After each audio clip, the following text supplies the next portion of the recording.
All right, well, good morning, everyone, and thank you all for joining us for day 5 of our Winter Intersession Career Development Academy.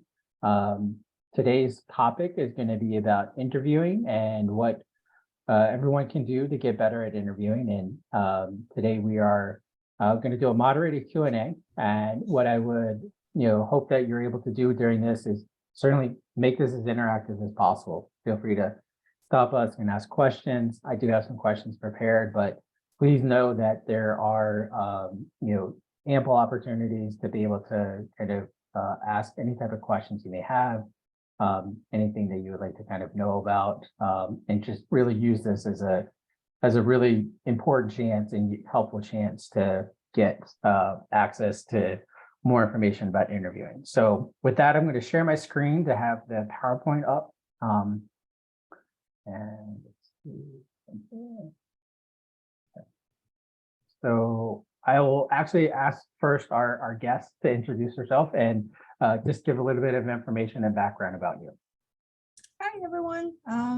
My name is Ting Wang. I am the Assistant Director for Clinical Research Operations at the Sidney Kimmel Comprehensive Cancer Center here at Hopkins. I was a public school graduate myself. I had a Master of Science from Harvard School of Public Health, and then another Master degree from Bloomberg School of Public Health once I moved to Baltimore. And I moved to Baltimore in 1999, so it's been a long time studying and working in this environment. So happy to be here sharing the experiences as both as a student and going through the first those first few job interviews, then as a manager who has been hiring and interviewing people. Great, awesome. All right. Well, again, just like we said with many of our other sessions, if anyone has a question, feel free to raise your hand, put a question into the chat. We'll have breaks in here. You can certainly ask those questions, but I'll go ahead and get started with some of the questions. And one of the first questions I want to just to kind of ask is, what do you think are the most important things to consider about yourself before starting the interview? So that idea that, what is it you need to know kind of about yourself before you start going through the interviews? Yeah. And let me backtrack slightly and tell you a little bit about how I got where, because this is, yes, I think the most important thing about interviewing is to find out what you want to do and what you don't want to do. So what are you good at and what do you like? Are both important questions. So I majored in plant pathology in college, which is really doing bench science. I was a student assistant doing these. I was amazed by those lab experiments. But through the few years I work in the lab, I realized, no, I want more human interactions. I want to apply my interest in statistics combine them with biology. So I decided to pursue public health epidemiology in particular in public health. And again, through school, through the different graduate school works, I was involved in data collection, analysis, population outreach projects, etc. That you can, I think school public is wonderful to get these different aspects and potential careers that during those few years I was exposed to. And I realized what I like the most about myself and what people have told me and affirmed through my own interests is I like making things happen.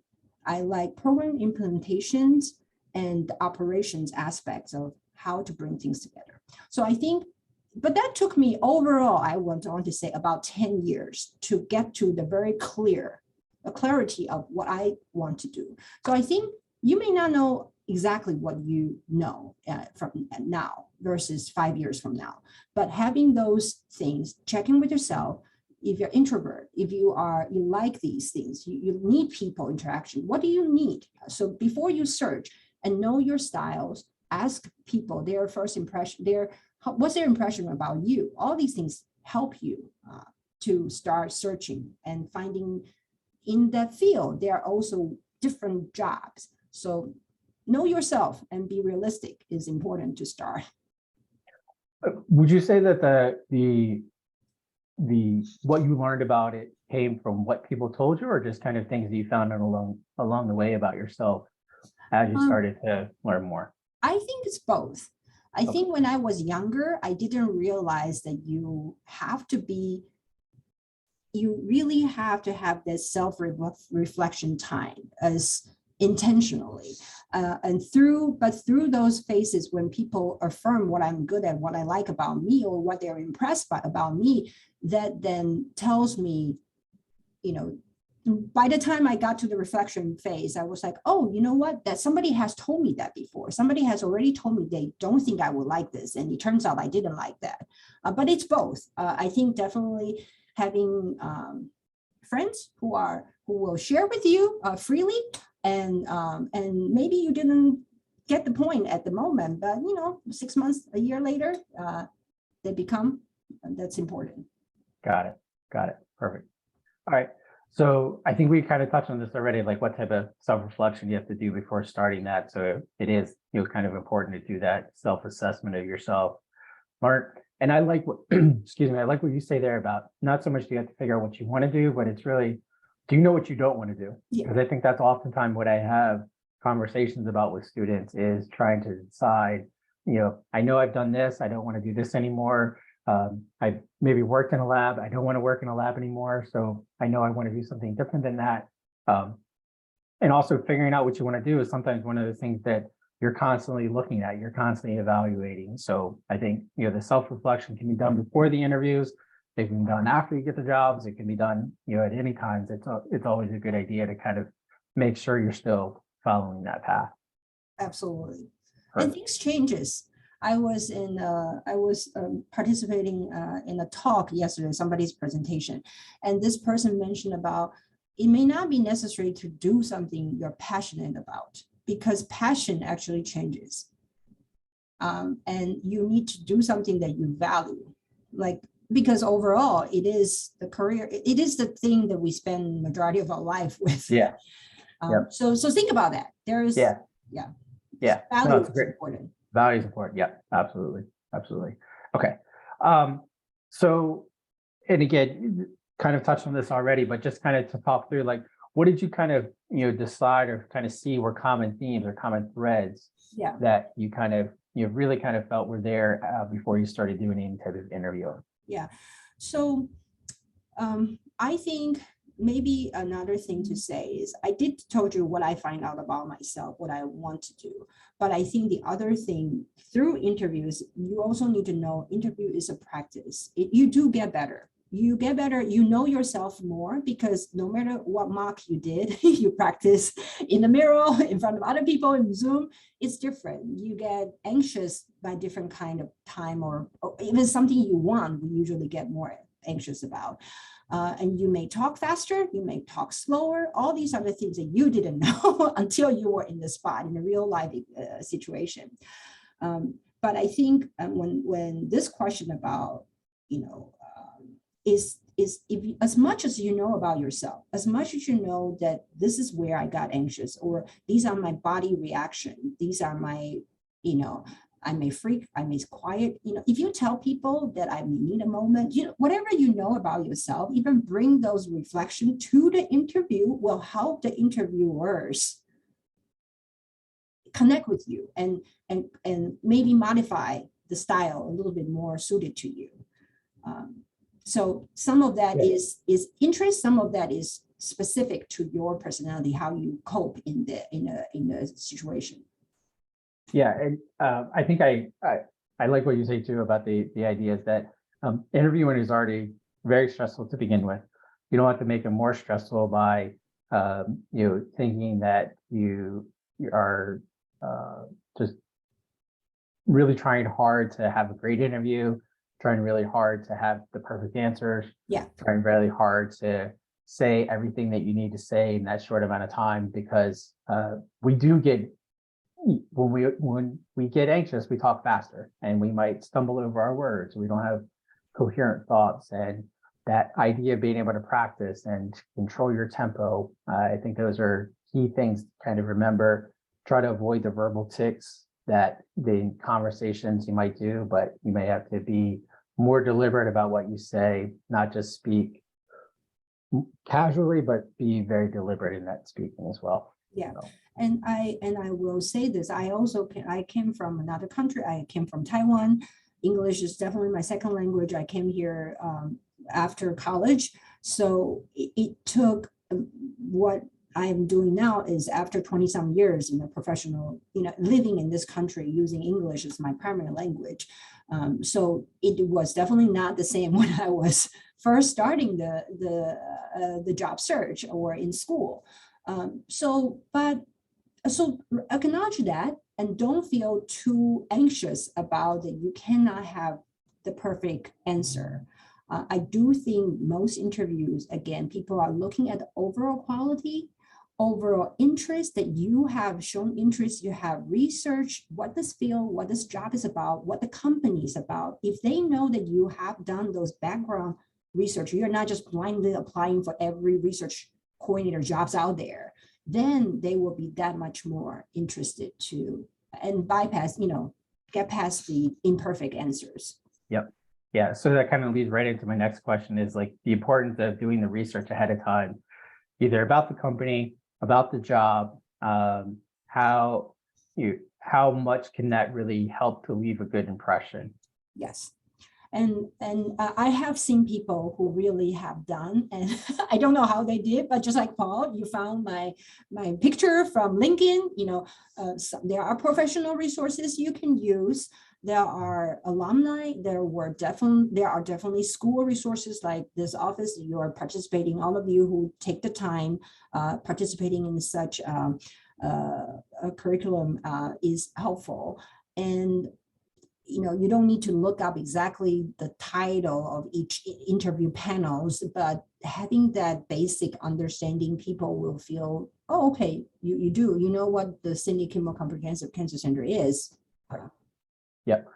And I always like this question. So like when I've interviewed people for jobs within our office, we'll ask them, tell us what you know about our office. Yeah. And, if they give me a generic answer, if they give me an answer that doesn't really speak to what we do, then it immediately raises a red flag for me of you didn't do your homework ahead of time. You're not really taking this too serious. You could have just recited something directly from our website.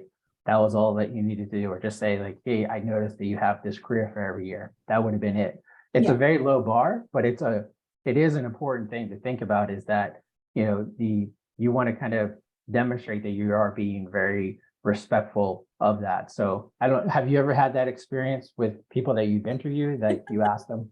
Okay. Yeah. And I would say maybe I probably participated in about over 100 interviews over my career so far. And they are for various research type of work. So, but then we also are invited to participate in faculty search. Sure, most of them I don't have the voting power, but they want to see what our impression, because we will be the one who work with those faculties closely day to day. And yes, you can see even from every level, from people looking for a full-time job reporting directly to me, to a nurse who is going to collaborate closely with me, of what they're understanding, those make impressions, and how lenient an interviewer will be towards you during that time.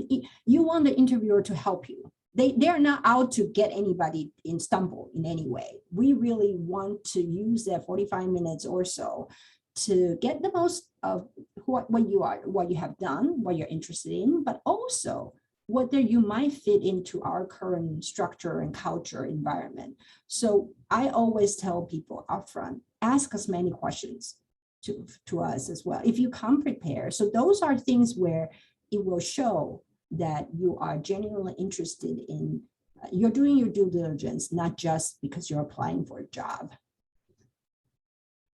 And I kind of want to go back to something you kind of mentioned there in terms of that the attitude of the interviewer during the interview is that they're not out to get you. They're not out to make you feel like you're inadequate to do it. They might ask you some tough questions that seem challenging, but they actually want you to be successful. And in many ways, they are hoping that you're going to enjoy the experience of being interviewed by them, because if they like you as a candidate, they really want you to be there. So I think it's important to kind of know that that is usually the attitude of interviewers, is that they have an expectation that they want you to be successful, but at the same time, they're not trying to go out of their way to make you feel uncomfortable. If anything, they're trying to maybe overcompensate for making you try to feel more comfortable in the interview. Yeah, I agree with you, definitely. Perfect. Okay, so let's talk a little bit about now in terms of the kind of next steps. Unless there's anything else you can think of to talk about, kind of preparing ahead of time for an interview, because I mean, I know there's a lot of things that can be done, like the mock interviews and the researching and different things like that. Is there any other points of emphasis to make about the before part of the interview? I think that there are, you did share the questions with me, so I think that maybe for the next few, we can just go through them, then we can kind of Perfect. talk about them. So, because this one, yes, I think this one is about the first impression. Okay, this was already, okay, so sorry. So yes, and then let me summarize before we get to the first impression part is, I think there are a few things as I was an international student myself, I definitely think I'm just going by, the attendees here, I was thinking some of you ask question about the visa requirements, ask about finding out your exact graduation day, because you won't be able to start a full-time job after your graduation day. Ask colleagues, again, friends who have gone through that. I definitely benefit from a particular consultation I had with our department HR person before I started my job search. She told me, if you want a Hopkins job, you have to apply for this kind of level, these kind of things. So very practical tips that people need to know ahead of time before to know where you're going. And I think one thing I want to recommend when you practice, whether by yourself or with others, is really asking. I'm sorry, it's easier to ask your friends to be the panel for you, but ask some older folks. Okay. I think your manager, the people in general, will probably be 20, 30 years older than you in an interview situation. Our expectations are of your body language, word choice, those are different than your peers and what you are generally encounter in school. So just, and like Paul said, there are tics that different people may find irritating. And use of slang, things like that. So find different demographics to kind of help you. I just find that, my kids are in high school and middle school. They don't necessarily want to tell me what they're doing. They don't want to practice with me. I told them your teachers are more like me than more than like your friends. So that's the last piece I want to mention. Yeah, I just want to kind of add to that too. I think it is a very good point, because I think when you do practice with your friends, which is good, I think your friends also too, they are a little bit more lenient on what feedback they're going to give to you. And maybe they're not going to want to give you the constructive feedback that you may need, or they're not going to challenge you on how it is you're saying something, or what it is you're doing, or how it is that you're looking on camera or in face-to-face with your body language. So I think part of what it is good is to get a diversity of people. I would also add to it is, choose people that don't really know what you're doing. Like, choose people that don't know anything about public health.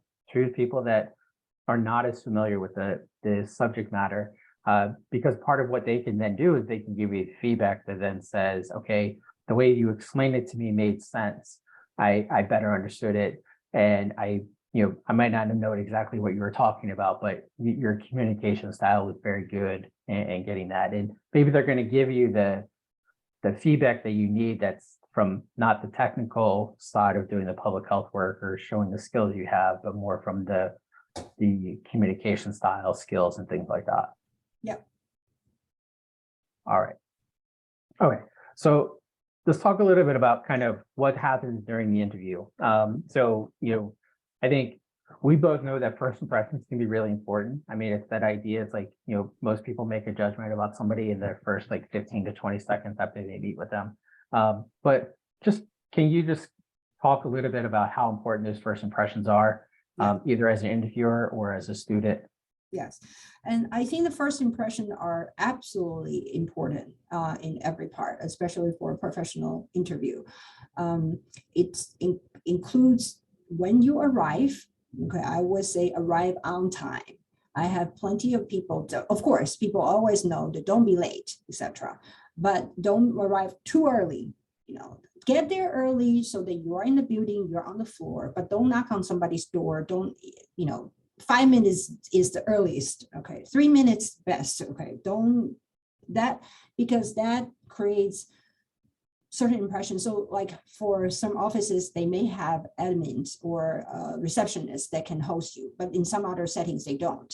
So that you're interrupting somebody else, other thing. Then I would say the first impression is your outfit and your even your from hair. I would say seriously, we have a lot of panel interviews, and we talk about people's hair, dress, what they wear, their socks, their shoes, their nails. I have one person, I'm sorry, I took an offense. She has probably 2-inch long nails, and our job is about typing on computer all the time.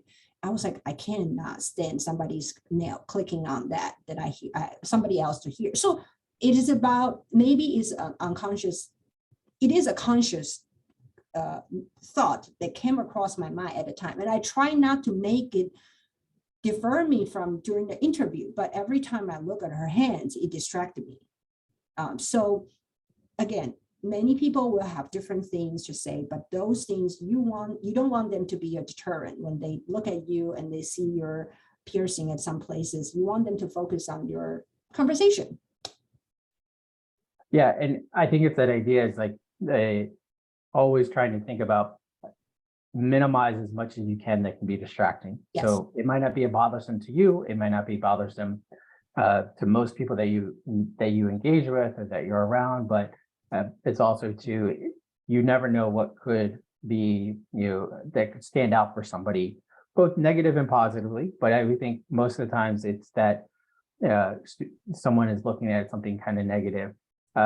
And part of what it is there, while it may be fair or unfair that there are those kind of impressions, it's really not something that I believe that can be really significantly changed with somebody. I don't think anybody goes into an interview completely unbiased when they are interviewing, because by the time you're getting to the interview, they've looked at your resume, they've maybe read through your cover letter, maybe they've looked at your LinkedIn profile. And usually interviewers are going in with an expectation of like, I really hope this person matches that impression that I believe that they kind of have. So just know that it's just a natural part of it. And there can be things that kind of stand out, with anybody that that you don't know that is happening during that. So, and yeah.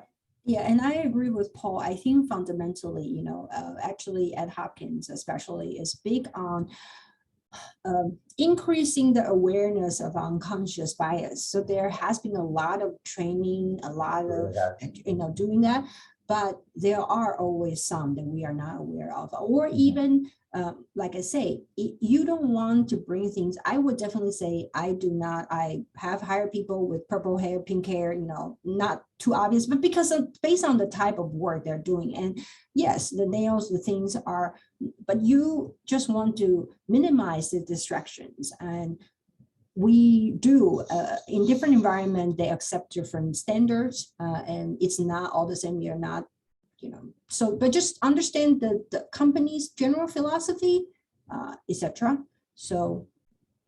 Yeah. And I think with the other thing, excuse me, that's important to remember with this is that the first impressions are also to seen in a long-term thing, in that how that area is going to think about how you are the impression then you're leaving on others that they might be working with, and that they want to have the people that are representing them, not to look a certain way, but to be able to kind of fit into, like you say, the culture or the mold of kind of what they kind of have there ahead of time.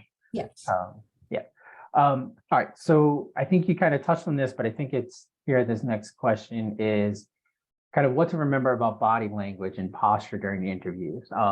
And note too, we're talking about both kind of interviews, and we'll talk a little bit about more about the video, but I think it's the idea to think of, preparing for in-person interview is much more important, and then dealing with the kind of, what comes with the video interview afterwards. But just what are your thoughts about kind of body language, posture during interviews? Sure. What's been good, bad? Yeah. Sure. So for in-person interview, and I would say even during the last 2 years, the first 6 months, it was definitely close, in say March to June, September 2020, definitely things were all closed down. There's minimal in-person interactions. But after the first 6 months, because we work in a medical setting, so we have to interact with people, we do feel like even for interview, whenever possible, I will bring people in to we have to wear a mask, we have to sit apart. I did that because you can get so much reading from them, from those body languages. And I think it takes conscientious effort, and those mock practices are important because, again, when you are anxious, do you start, shaking? Do you do whatever? And being a little bit anxious is fine. We understand, as interviewers, we understand, but it shouldn't deter yourself from, don't be too stressful. And hopefully most of the time you will get interviewers that read your body language and try to ease you too. But there are times they just let you be. And so relax yourself as much. And again, understand what stresses you, what you would do. I will remember also, there was one interview, this poor young woman, I do feel a little bit bad for her. She was sweating profusely during that 30 minutes. And she answered the question beautifully, and her face was calm, but from the sweating, I know she was very anxious inside. And I tried multiple ways to calm her. Did I succeed? I don't know. I did hire her. Okay, I hire her and she worked out well. So, but there are things that you may not be able to control, but know that and prepare ahead of time, calm yourself. I think all that is important. For virtual interview, the harder part is when you have a panel, a little bit like what we are having now, right? So how do you feel like you're engaging everybody? There may be 5 people on that interview. First, do find I know people interview from home, find good lighting. It's important. They can see your face, find good lighting, steady. I have seen plenty of different backgrounds that I may not want to see. So think about those things, add to the impressions. And Paul has, probably have more tips to give about how to get, Yeah. So just a little bit more about the video interviewing. The other part, most of us are going to be on our laptops. Lifting up your laptop, putting it at eye level is a good idea. I've started to use this little tip of, taking the window of the person that you're talking to, making it small, and then moving their image directly under the camera on your laptop, so that when you're looking at the person, it still looks like you're pretty much looking at the camera. I think totally agree about the distraction, having a distraction-free environment, having a good, stable, connection, having the technology that kind of works well, being familiar with, if you're using a technology other than Zoom or Teams, just kind of testing things out ahead of time. And again, a lot of it is trial and error. I think a lot of people too are very lenient on kind of, what they're going to see. But I do think that the idea that most people will probably start with some sort of video interview first. So I don't think it's something that's going to go away. And eventually there'll be more in-person interviews as well. I will say though, with the in-person interview, I think, obviously if you're nervous, you're, anxious, you're going to have kind of natural reactions and things you can't really do. And I do think your interviewers, if they're noticing it, they will try to do what they can to comment and just say, it's okay. I think that other big things are just kind of like the slouch, way of sitting with your arms crossed, looking disinterested.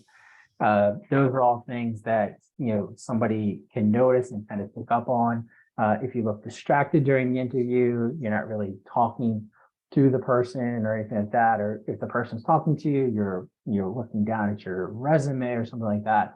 Those are all usually the things to kind of avoid. I'm not asking you to stare at your interviewer. Naturally, when we talk, our eyes are going to wander. We're going to look in different places based on what we're thinking about and what we're trying to remember.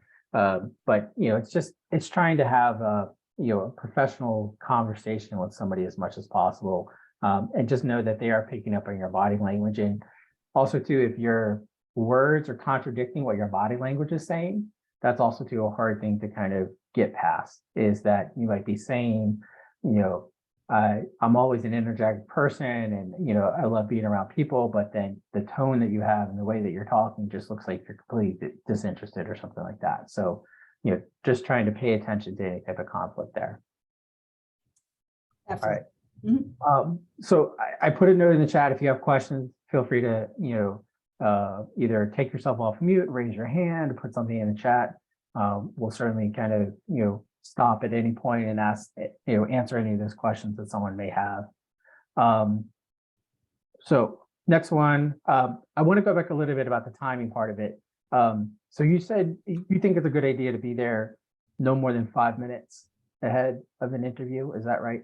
Yeah, and I Okay. actually, your no to me is 2-3 minutes. That's exactly what I was saying. Because Okay. even if you knock on my door 5 minutes before, I am sometimes still in the middle of something else, right? Yep. So I think that being on time, and I will tell you, sometimes things do happen. I have one horrendous interview myself. Was with it was a company around Bethesda, Maryland. So around it's one of actually NIH subdivision. I was an hour late because I did not know the beltway traffic, even the local traffic, that was before we have reliable GPS, all of that kind of things.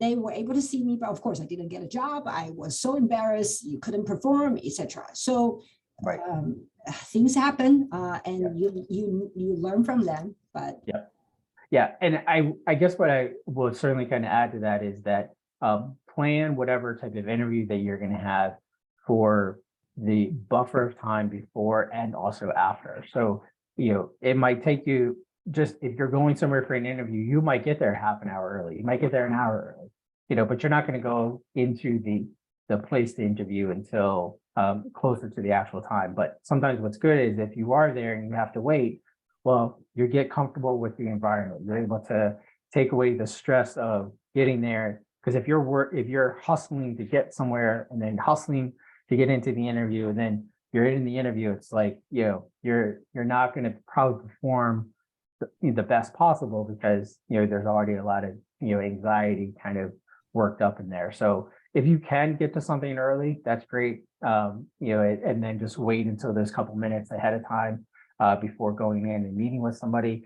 If it's a Zoom type of activity, I would give yourself, the extra time ahead of it just to make sure your technology works. If it's meeting with somebody, joining just before the time is important because they might be doing other meetings in the same Zoom space as well. And then always planning for time afterwards. Don't, probably one of the worst things you could do is go to an interview and tell somebody while they're interviewing you, you'd be like, I'm sorry, I really have to leave, I have another meeting. So, you want to have more than enough time for them to continue the conversations, continue talking, because if they go over the time, those to me are good signs. Those are signs that they're wanting to learn more about you and talk with you. And they are good ways to suggest that you might be the top candidate. Yep, that's definitely true. Perfect. All right. So let's see. So I think we touched on this one too, right? Like what questions should you be trying to get answered by your interviewers?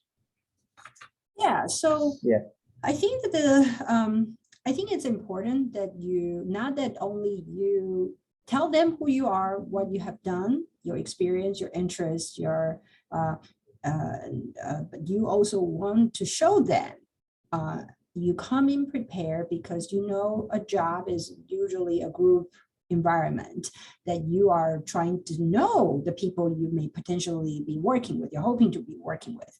So I think ask your interviewer questions, even it's 1, 5, most people like to know that you are interested in them.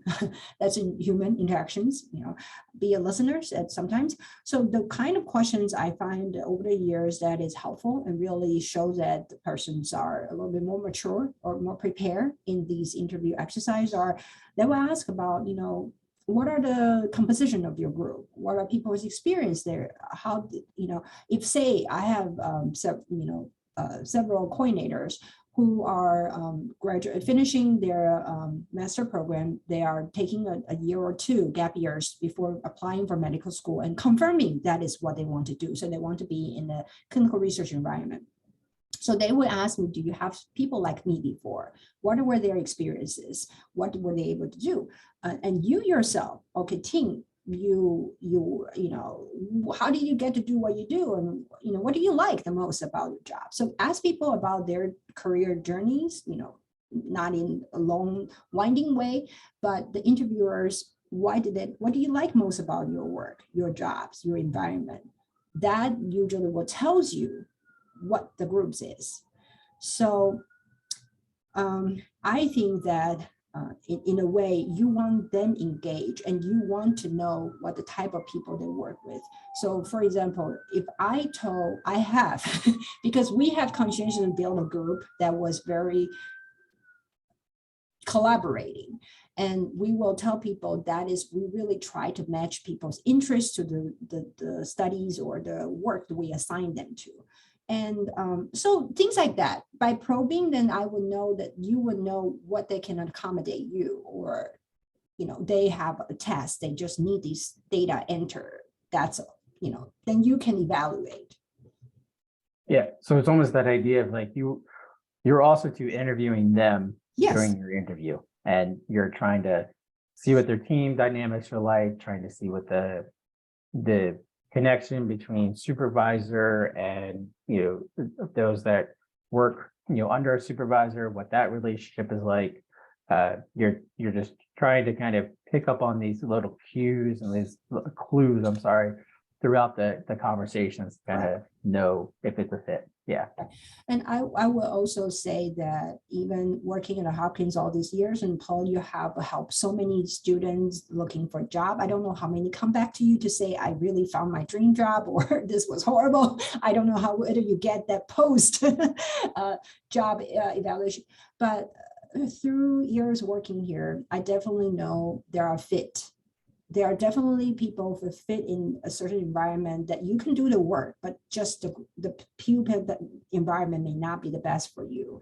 And and many times, even as a manager coming in, I cannot change the whole culture of the group.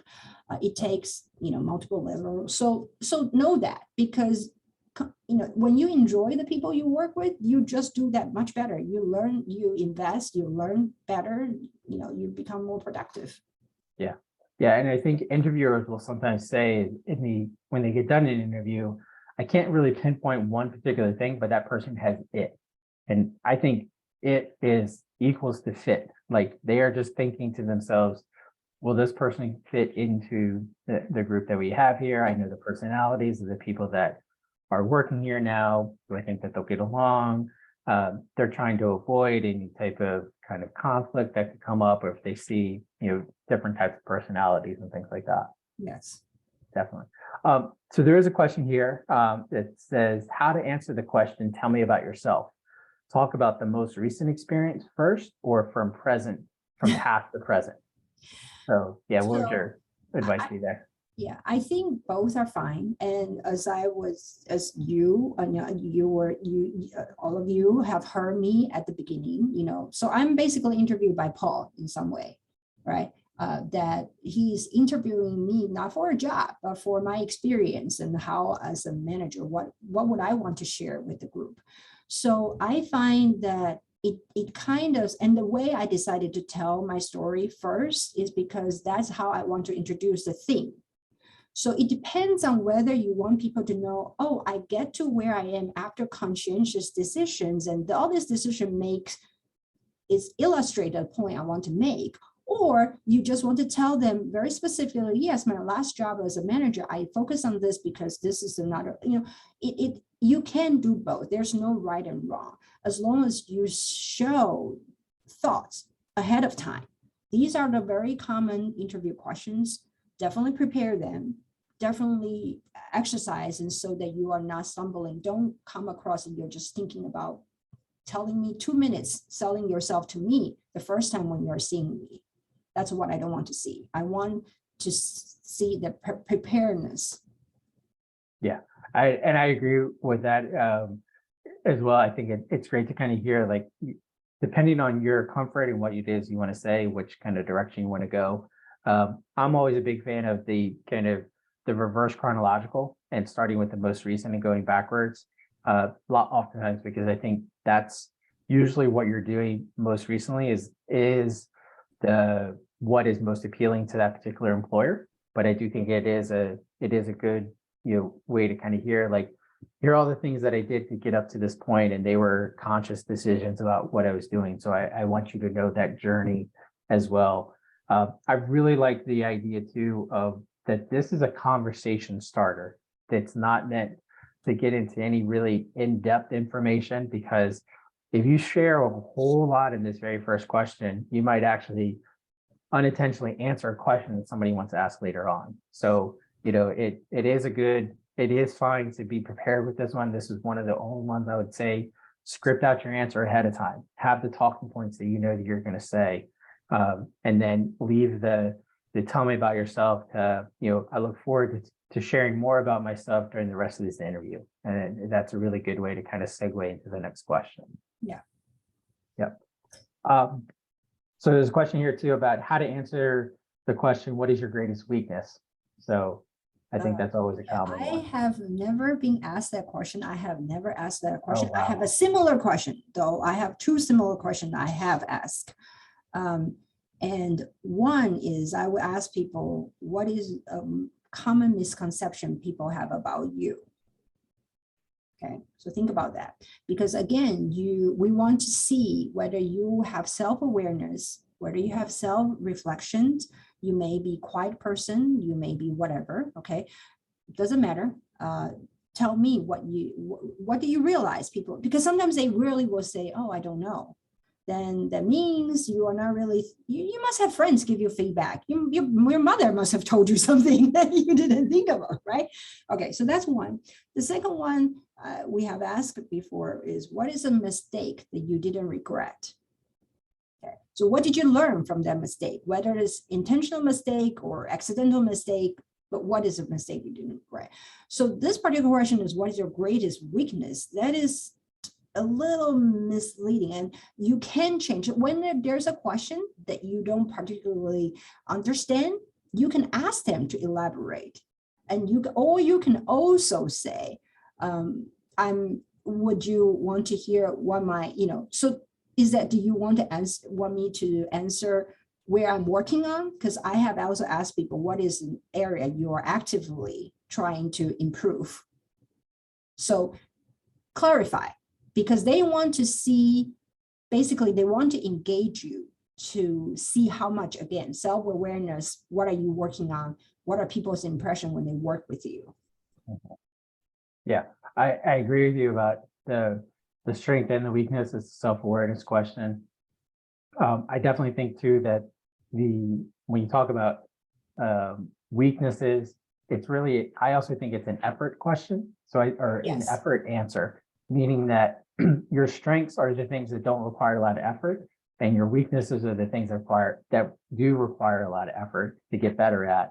But can you identify something that you're actively working on? So I like the phrasing of that question as well, because you also you may still be working on it, but as long as you have a plan for it, that's kind of what people want to know. But they just want to know, that you know that you're not great at everything, but you have ways that you kind of get better at it as well. Absolutely.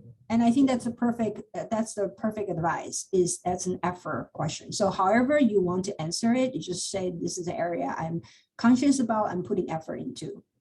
Yep, absolutely. Okay. Great questions in the chat. Please keep them up if keep putting them in there if you have more. I think I want to go a little bit towards, in our last like 10 minutes, the more of the kind of what to do afterwards. Let's see, I think it was this one here. So how soon after an interview should somebody be sending a thank you email, note, whatever that is? By end of the day. End of the day. Okay. End of the day. Okay. I find it odd if I got a thank you note like 3 days later. I don't know what happened during the 3 days. Okay. I don't need it 5 minutes after you left, you type me on the phone. I don't need that. Okay. But end of the day shows me that you reflected on the conversation, you are interested in it, and you want to engage with me. And thank you is very important, because I also have plenty of candidates who didn't do that. I'm like, okay, did they teach you anything about interview etiquette? So end of the day, most important. And then I guess in terms of, kind of piggyback onto that, what should be included in that message? So what are ways that you have liked to receive these thank you messages afterwards? Yeah, I think summarizing what you learn about the position, and it's important because I want to see reflection of that conversation. Whether it's something affirm your interest, whether it's something you find out more about specifics of what this group is doing, that, oh, because of that, that is even more interesting. I want to see reflection of that.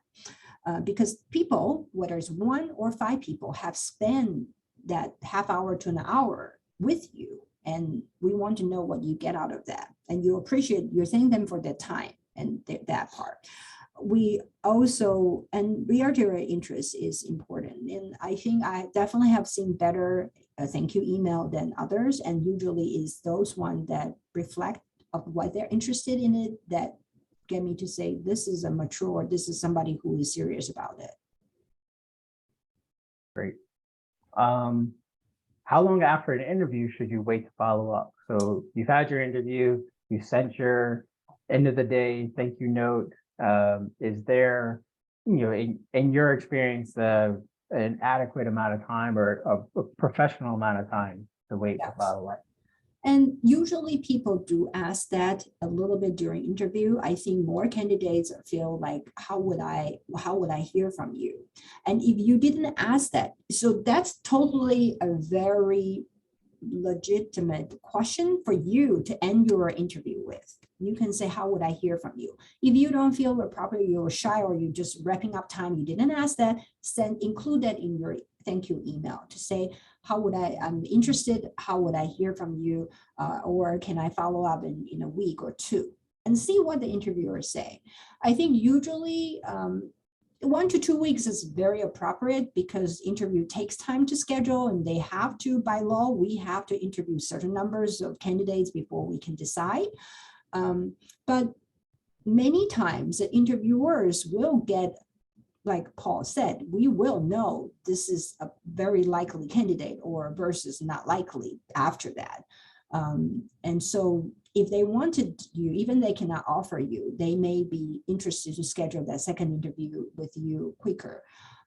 So I think that if you hear back from interviewer within the week, usually that's good news. Towards 2 weeks, I would say usually that's more like they're really very slow, or they are not as impressed by your particular interview. Okay. And just to add on to that too, is it appropriate to inform somebody either during the interview or in some follow-up to say that I'm interviewing at other places, and that while you may be waiting to hear back from them, you receive an offer from somewhere else? And is it okay to tell that other place, like, hey, I'm just giving you an update, I've received this offer? What would be the phrasing to kind of, that would be received as, not as a call to action, but more of a, oh, we should try to move quickly on this because if we don't want to lose this candidate? Sure.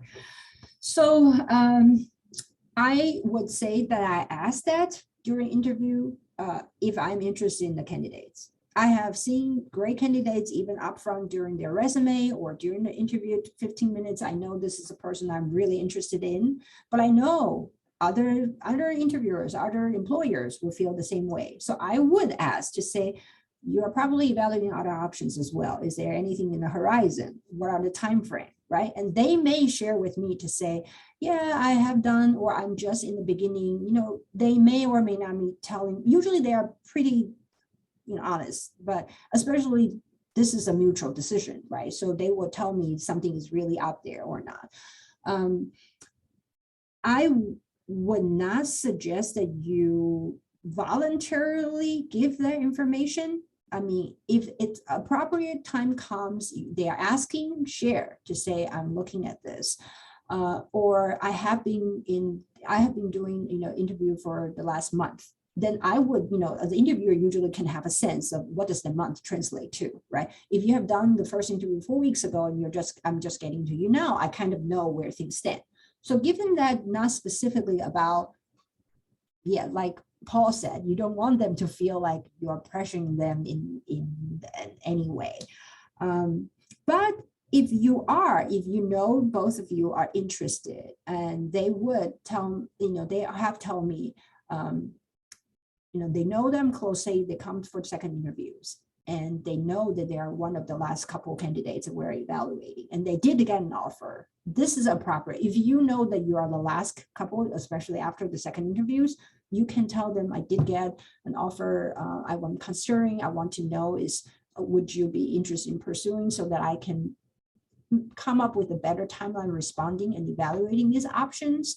Or they may say, we're still can, so they may share, so go from there. Would you say like phrasing of like, it would say, just an update on moving forward with this would be really helpful in my decision, Yes. the decisions I have to make and things. I mean, those are not going to be seen as a pressuring type of communication from a candidate. Is that right? Correct. Cool. Awesome. Okay. See. So why are follow-up messages so important? I think we've kind of touched on that, but if there's anything else to kind of add into there about, and I almost kind of think it's not so much that it's important, but it gets noticed when it doesn't happen, right? Isn't that Yes. the bigger thing? Yeah. Yes, and I have had people, but I think it also is industry specific a little bit. So I will hear nurses coming interviewing for a research nurse job. They was asked, can I have a shadow experience? Okay, and apparently that's very common in nursing because they really want to see what the day-to-day may look like. It's a big commitment for them. I have rarely seen any research coordinators asking such a things, but they may say, I think truly that thank you note showing what you are here during those interviews, what you are excited about, the mission they told you about, the research they're doing, the work, the value the group is doing. If you reflect on that and say that resonate with you, that's more important. Okay. So I think we have time for one more of my prepared questions, but again, if you have something in the chat, raise your hand. What else can you do after your interview? So from you knowing that you have put a lot of time and effort into the resume and applying and maybe going through a couple of rounds of interviews, what should be the continued efforts to do until you kind of reach that final finish line of an offer? Yeah. I think my real advice from my own career, why did I stay at Hopkins, for 20 years, and how people stay in a job for a long time, in a career for a long time is, I truly think that the people environment is the most hard to decide because the people around you make sure, you work together, you have the same mission, you have the same value, just really make you, the loyalty comes from that to each other. And I think finding out the group dynamics, finding out what those values are, finding out whether this is your short-term goal for 2 years, 2 years or 4 years or 10 years, help. You don't need to know that this is a place you're going to stay for 10 years up front, but know that most employers are looking for that 2 years. We know 1 year is, we are not going to resent you, things happen, but we are hoping that anybody come to something that is a little bit more technical, that needs a little bit more training. 2 years is what they can commit to. So showing some of that, finding out whether this is environment that you can see yourself there for about 2 years it's a very realistic assessment when you try and decide which opportunity to take. Yeah, I think that's really good advice too, because I think one of the things I've learned and kind of know it usually takes about 1 year to really learn the job, and it takes you about the second year to really know that you can do the job well. Well, an employer is thinking about that all the time, and they're thinking to themselves, my first 6 months of this person joining our team, it's going to be a lot of onboarding, getting them comfortable with the systems, how things work. And I might not get the true benefit of what they can contribute to the office until they've been here for over a year.